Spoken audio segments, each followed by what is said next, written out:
নমস্কার, গুরু কৃপাহি বলাম। আমি অধ্যাপক ডক্টর শ্রী সুনীল শাস্ত্রী।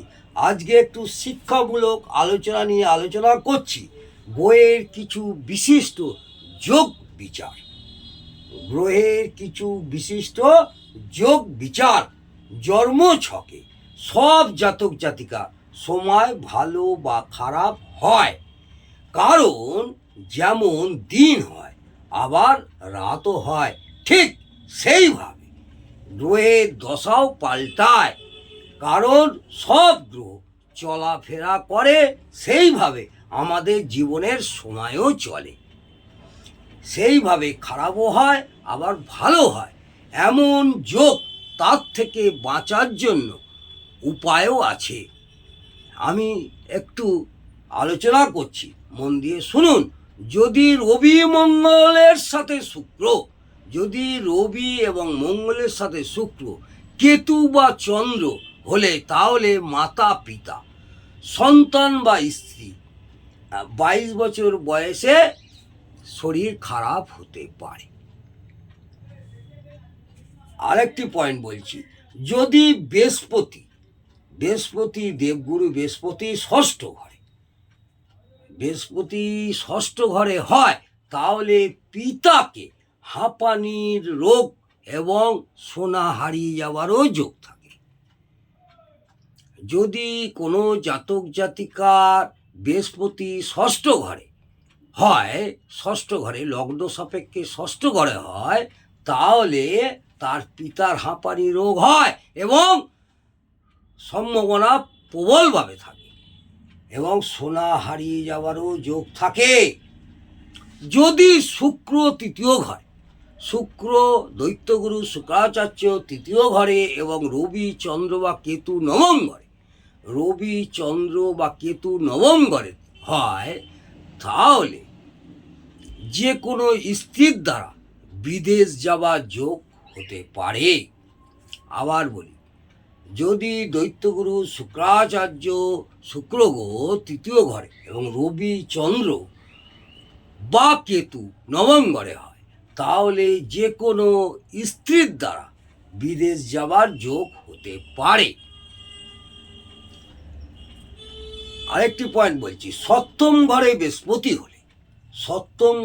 বৃহস্পতি হলে জাতকের বাবার সঙ্গে কম পটে, সুসম্পর্ক হয় না। এমন হলে জাতককে পলা ধারণ করা উচিত। এমন যদি ঘটে, সপ্তম ঘরে বৃহস্পতি হলে জাতকের বাবার সঙ্গে সম্পর্ক খুব একটা ভালো থাকে না, এমন হলে জাতককে পলা ধারণ করা উচিত। শনি চন্দ্র সামনাসামনি হলে চোখের রোগ দেখা যায়।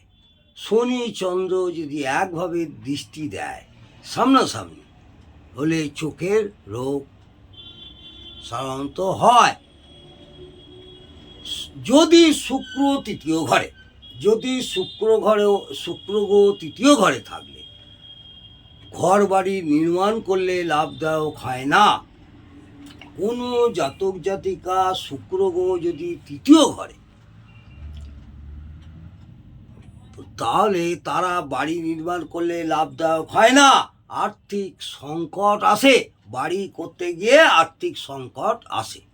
যদি শুক্র দ্বিতীয় ঘরে হলে কোনো বিধবা স্ত্রীর সঙ্গে প্রেম হয়।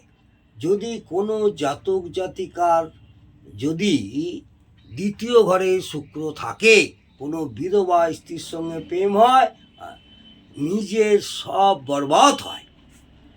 জাতকের ক্ষেত্রে বললাম, কোনো জাতকের শুক্র যদি দ্বিতীয় ঘরে হয়, লগ্ন সাপেক্ষে দ্বিতীয় ঘরে শুক্র গ্রহ যদি বসে থাকে,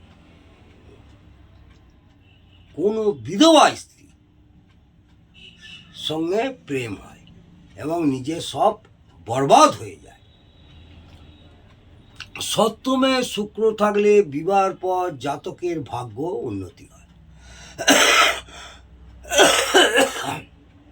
কোনো জাতক জাতিকা সপ্তমে অর্থাৎ লগ্ন সাপেক্ষে সপ্তম ভাবে যদি শুক্র গ্রহ বসে থাকে, তাহলে তাদের বিবাহের পর ভাগ্যের উন্নতি হয়।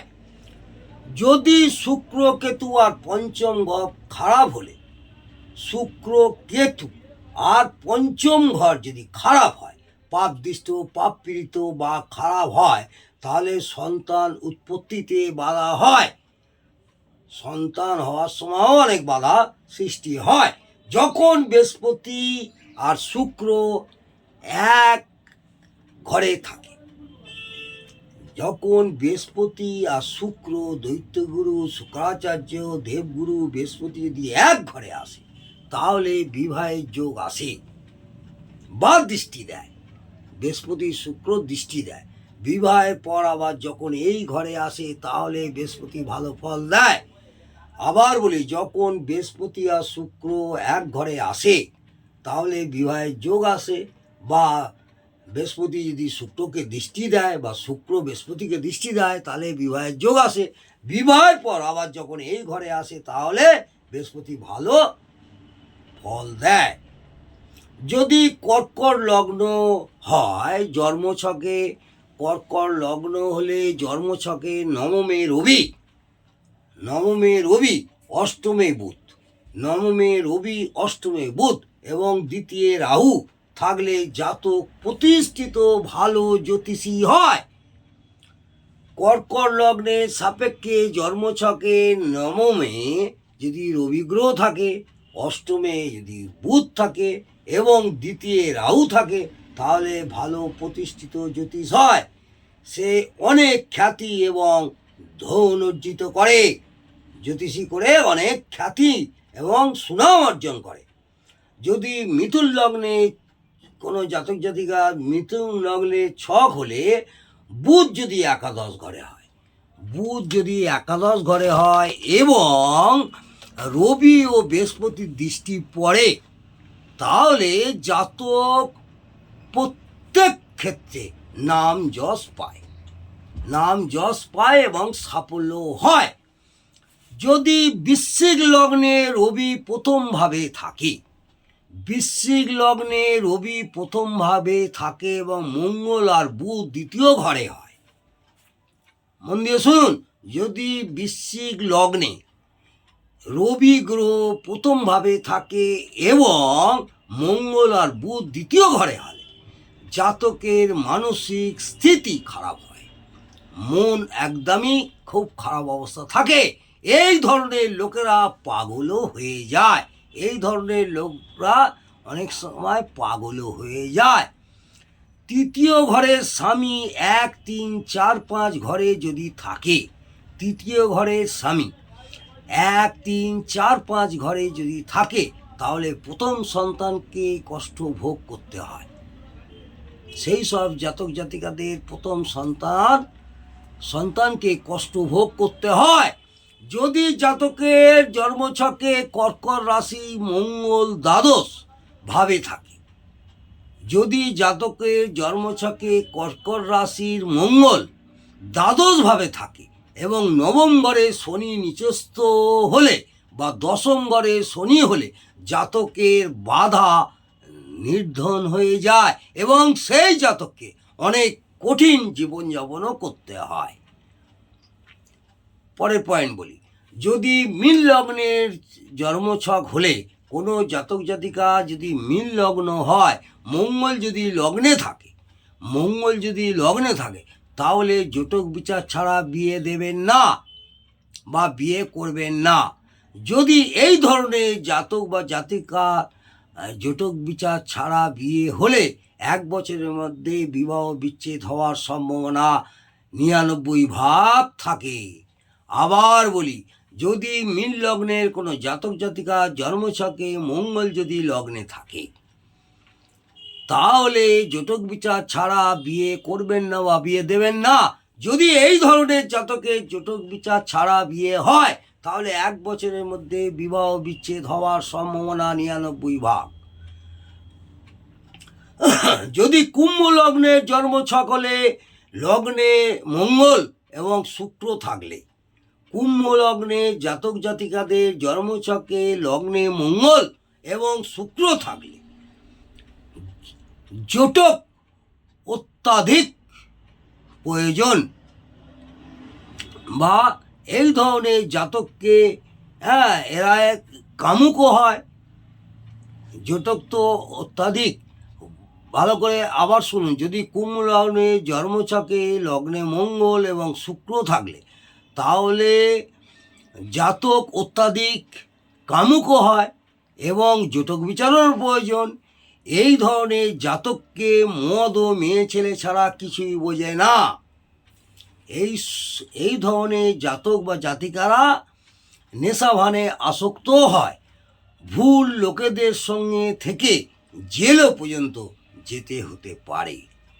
যদি কুম্ভ লগ্নের জন্মছকে লগ্নে মঙ্গল এবং শুক্র থাকে, জাতক বিচার আবশ্যক এবং জাতক বা জাতিকার অত্যাধিক কামুক হয় বা কামিক হয়।